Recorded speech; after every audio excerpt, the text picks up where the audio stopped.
Welcome to the Atheist in Recovery podcast, where we talk about finding hope in recovery.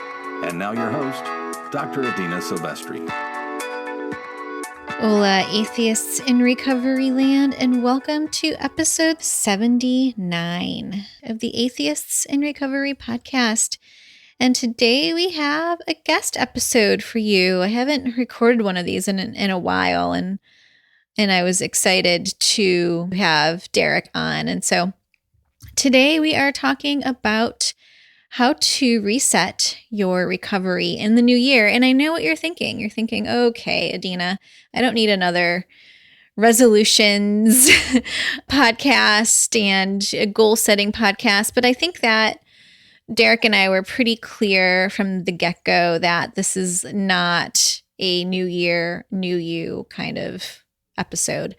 This really is maybe going through the tools that are working for you and continuing with them, or refreshing them, or maybe it's just accepting where you are in your recovery and knowing that whatever journey you decide to go on, whether it's, you put down the bottle, or maybe you picked it up recently and now you're starting anew, to make sure that you are giving yourself some grace, that everything that you do is a continuation of where you want to go. Well, that's the goal anyway, is to line up with your morals and your values and make sure that you are being kind to yourself as you go through this journey. And so Derek and I talk about routines. Yes, we definitely do, but we also talk about connection, and we talk about how to position yourself to make positive changes every day.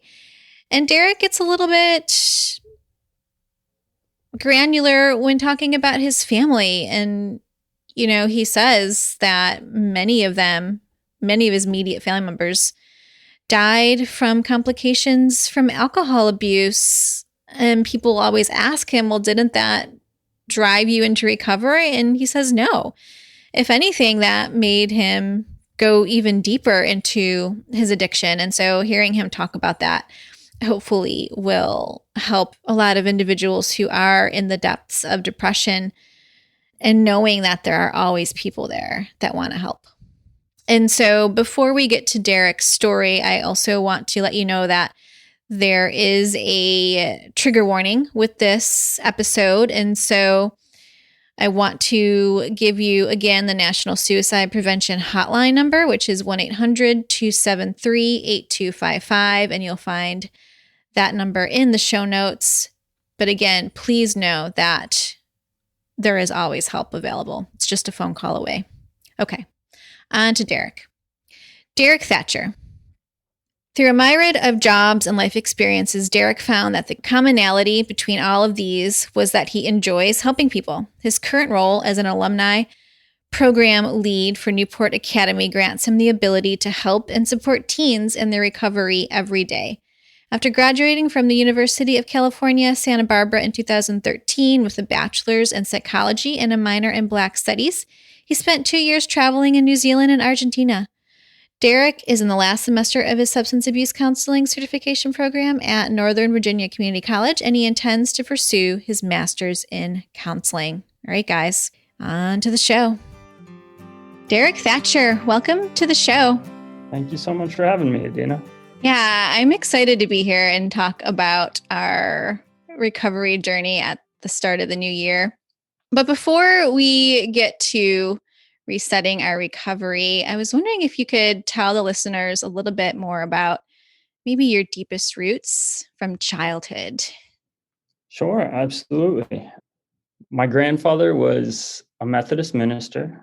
So, on that side of my family, there was some heavy religious influences.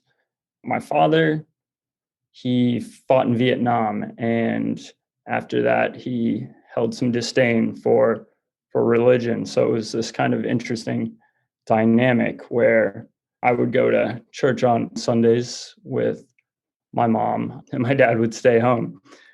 And I grew up on a 40-acre farm in West Virginia. And Wow. yeah, it was a wonderful childhood. And I never really thought about church in that spiritual sense. It was just some place I went and saw my friends. The woods, the creek, the pond, Hmm. the wildlife, that was my church. That was my spiritual place of belonging. And I think that's really what I've carried with me into my adulthood. Mhm. Yeah. So just that connection with nature has really helped you spiritually or otherwise, it sounds like. Yeah, absolutely. My morning routine, and I'll talk about this a little more in depth as we proceed, but I sit out in in nature when I walk my dog. I find a quiet spot in the woods and I sit down and I do a little bit of reflection and meditation before I go and start my day and everything gets crazy. And that's my Hmm. safe space. Yeah. I can't wait to get to learn more about your routine. I think that this podcast partly was started because I wanted to know more about people's routines that were successful in recovery. And so this episode is right up my alley. so, so I wonder if we can switch gears for a minute and you could tell me a little bit about your recovery journey. Sure, absolutely. I like to leave out the most of the gory details, but I was in active addiction for 10 years, Mhm. around there. I started using and all sorts of types of things when I was 17, and that continued until I was 29. So, a little over 10 years. Mhm. And I did well. I made it through for a while. I made it through college with a good GPA, and I traveled abroad. I lived in New Zealand for a year. I lived in Argentina for a year, and my addiction followed me wherever I went. It was always my go-to coping mechanism. Mhm. And in my mid 20s, it was no longer sustainable. Things began to fall apart in my life. I Mhm. was losing jobs, I was losing friends, I was losing my own mental capacity. I wasn't the person that I strived to be, and it created a lot of cognitive dissonance, this feeling where my actions didn't align with my beliefs. Mhm. And a little bit after that, my oldest brother passed away from Korsakoff syndrome, which is alcohol-induced dementia, Oh, wow. which is pretty rare for someone who is his age. How old was he? He was 45. And I guess it was 2 years after that, my father passed away from cirrhosis of the liver. And I was in active addiction, but I put him through hospice, helped take care of him. And a year after that, 8 months later, my mother passed away from cirrhosis of the liver. Wow.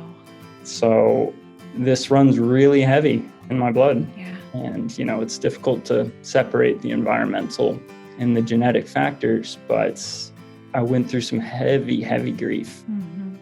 A lot of people ask me, did you get sober because all these people passed away? And I said, no, it threw me into a deeper state of depression, Mhm.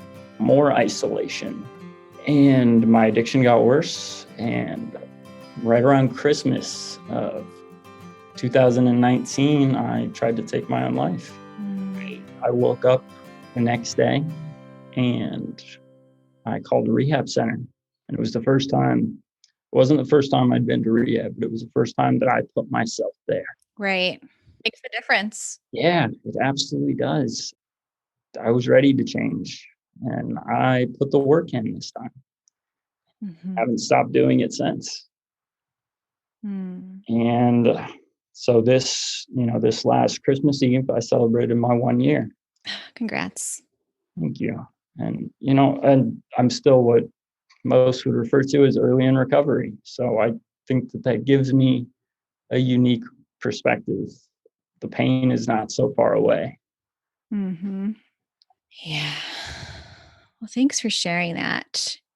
If you could pull out maybe one or two tools that really helped you to get and stay sober, what would those things be? What would those tools be? I think routine.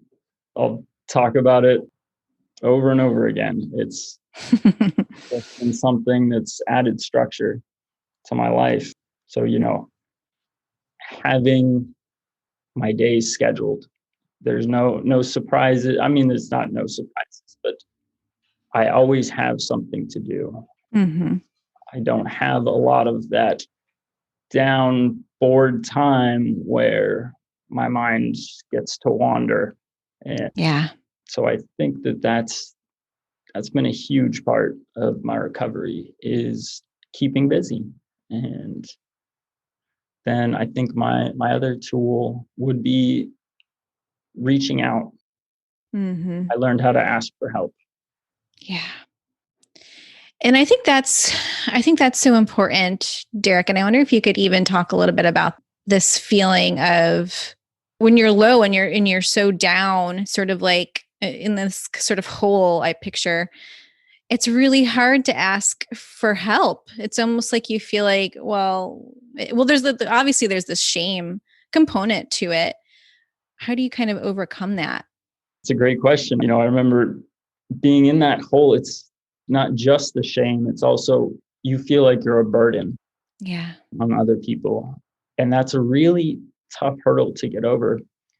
And I've been in and out of programs, and I really don't align with anyone specifically, but through either sponsorship or the people in my life that I look up to, I consider my mentors. I don't have a Mm-hmm. sponsor, but I have mentors. Mm-hmm. Talking with them regularly, I think that was the biggest thing. Because when I was okay, I could talk to them. And it was getting into the habit, creating this habit of speaking to them on a sometimes daily basis, where when I wasn't okay, it wasn't so Mm-hmm. hard to pick up that phone anymore. Mm-hmm.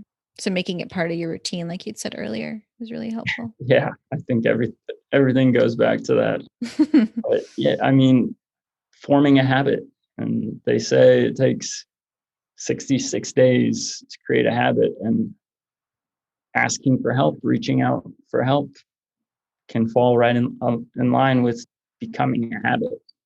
Mm-hmm. Yeah. Tell me a little bit about this idea of mentors, and how did you decide to go this route versus some of the more traditional routes?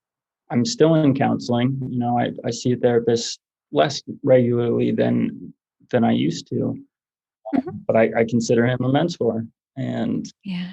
I got one of the very first things I did after I got out of inpatient was I found a grief counseling service Nice. here in Virginia called Haven, and they're free. It's they're grief support specialists. It's all a free service they offer, and my mentor from there has been an enormous help in Hmm. confronting and moving on that grief spectrum towards it. Mm-hmm.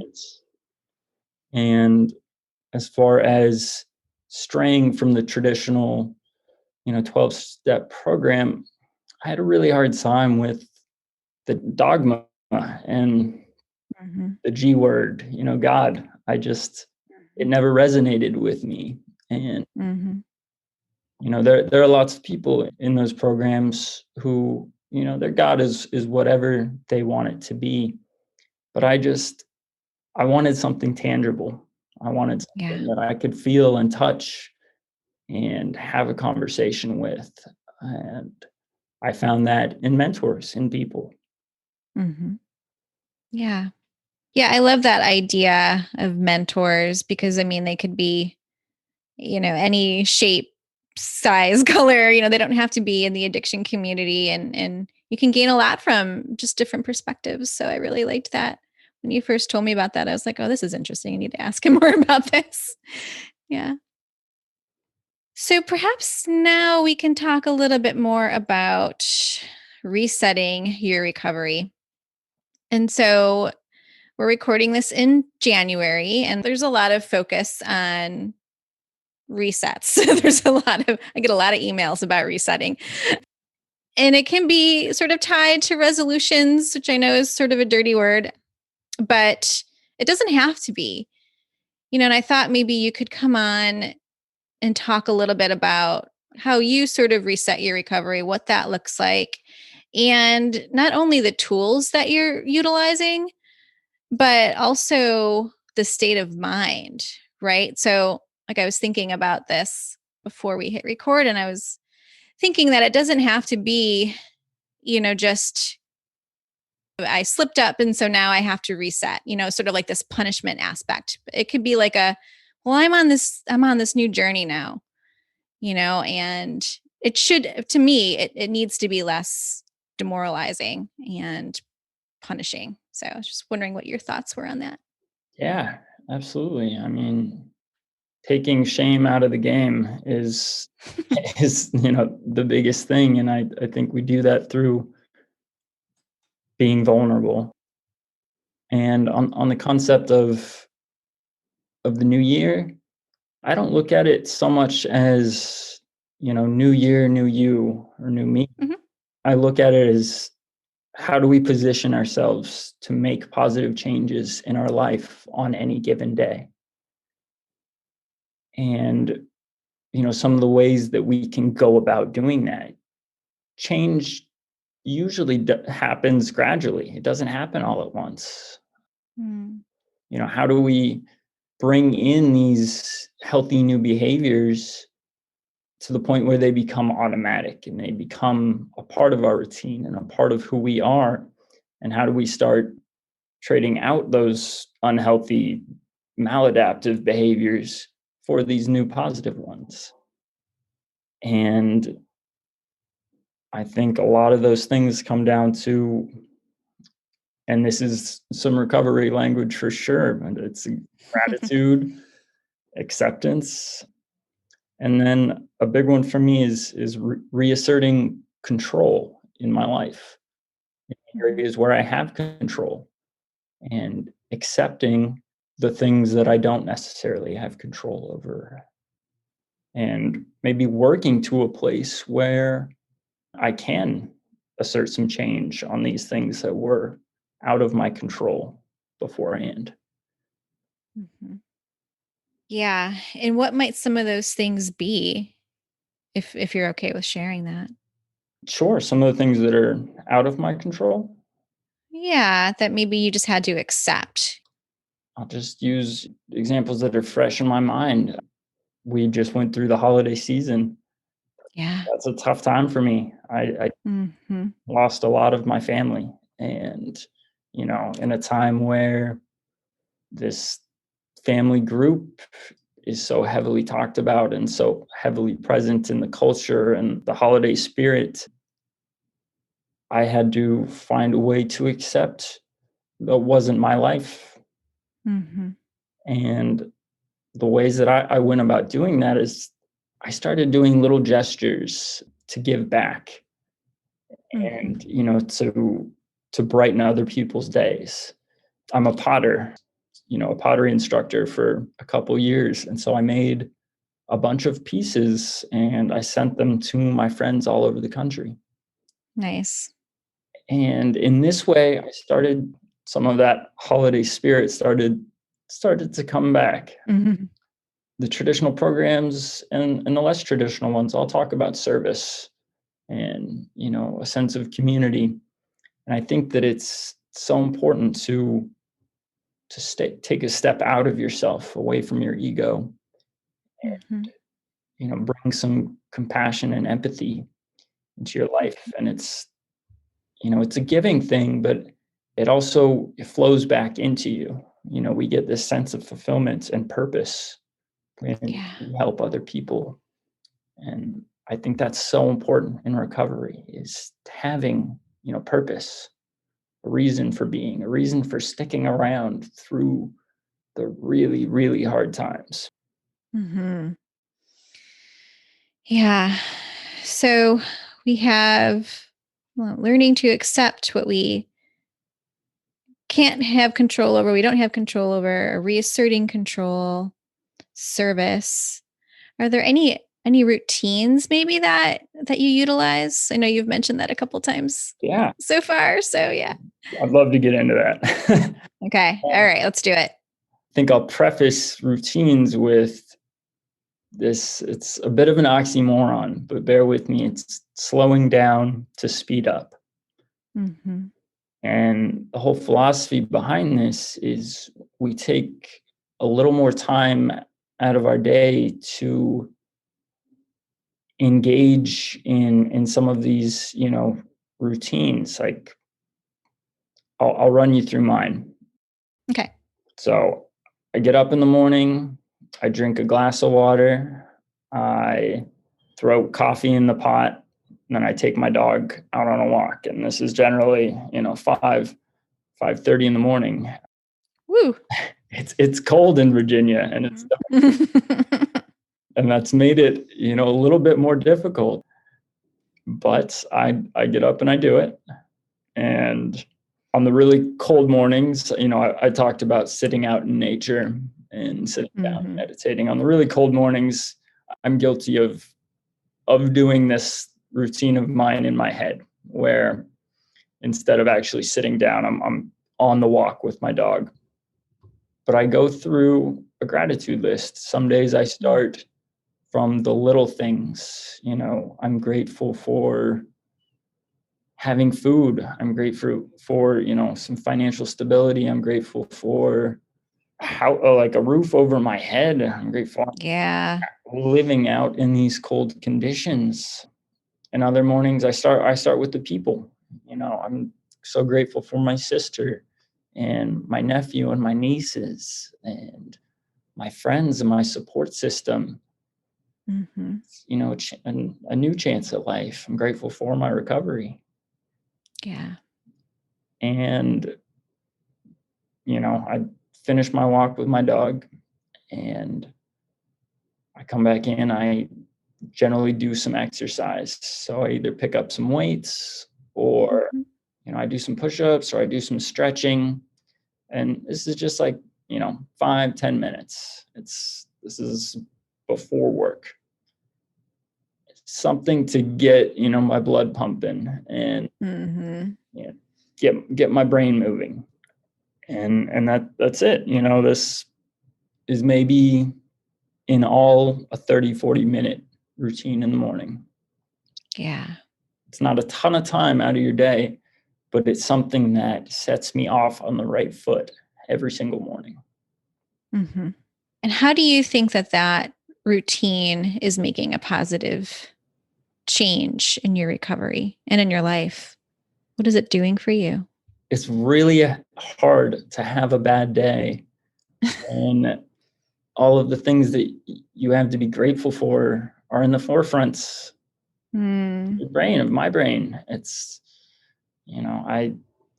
something bad happens or, something goes wrong at work. And I still have these things from my morning routine floating around in my head. I'm like, yeah, but I still have a comfortable place to live. I still have, my dog. I still have these supportive people in my life. And it's going to be okay. It's going to be okay. It's going to be okay. Mm-hmm. So good. So I think that the routine part we covered. Anything else you could think of that would be helpful for someone that wanted to reset the recovery or maybe freshen it up a bit? Yeah. Maybe it's feeling dull. I don't know. Yeah. I mean, I think one of the biggest things right now is connection. We're living in a, pandemic years, and connection is tough right now. And my heart really goes out to the people who are new in recovery or who are struggling or who are still in active addiction, because this is a tough time for that. There's the TED Talk where they say the opposite of addiction is not sobriety. The opposite of addiction is connection. Yeah. And I think that holds really true. And so I'll just talk about some of the things that I try and do, once a week Yeah, please. in terms of connection. I try and call a friend that I maybe haven't talked to in a while. And, if I don't get a hold of them, I go down to the next one and I call them and I leave a voicemail because generally Voicemail. People do that still, Derek? maybe not, maybe, but I still leave voicemails. And let's see, I participate in a weekly trivia game, and I'll leave my contact info at the end of this. And if anybody wants to join in our weekly trivia game, they're more than welcome. Nice. And it's my friends out in California who host this, and really, it's not something that I would have had the chance to be involved with if not for the pandemic. Yeah. Started this because they weren't able to run a trivia game in person. And so I get to see friends from all over the country every week, this virtual game. And join the Meetup app. Meetup is awesome. It's Meetup.com? Yeah, I just have the app on my phone. Okay. And whatever you're interested in, if it's ping pong, if it's badminton, I play tennis and I play soccer.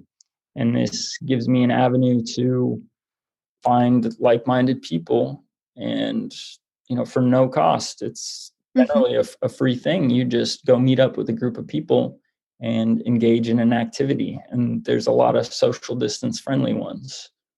Very nice.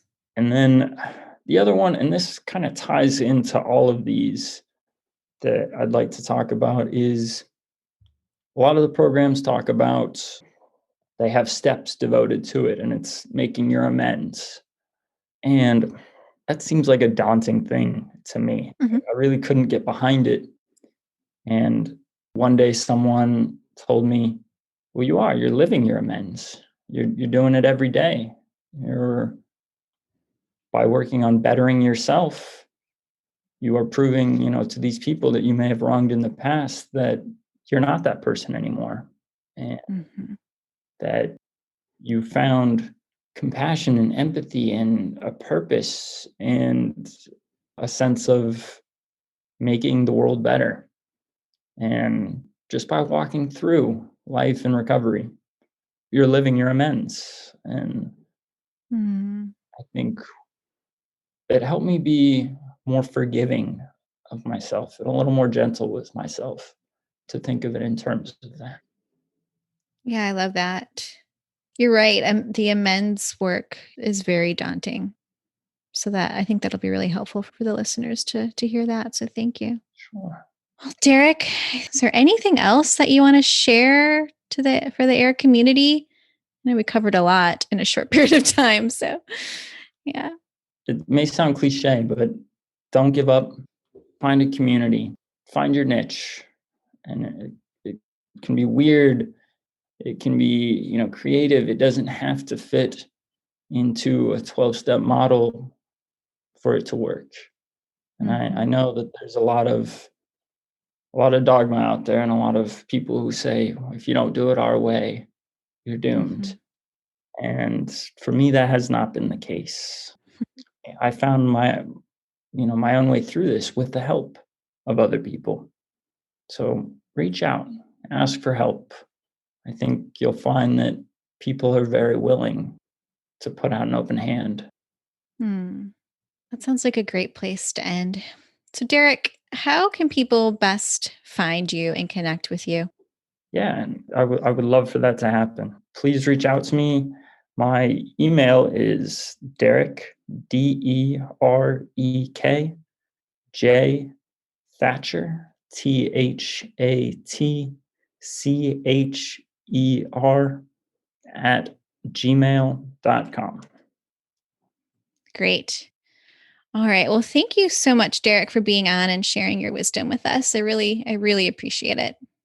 Thank you so much for having me, Adina. So it was a wonderful opportunity. Thanks again. Thank you for listening to the Atheists in Recovery podcast. For more great info and to stay up to date, head over to atheistsandrecovery.com.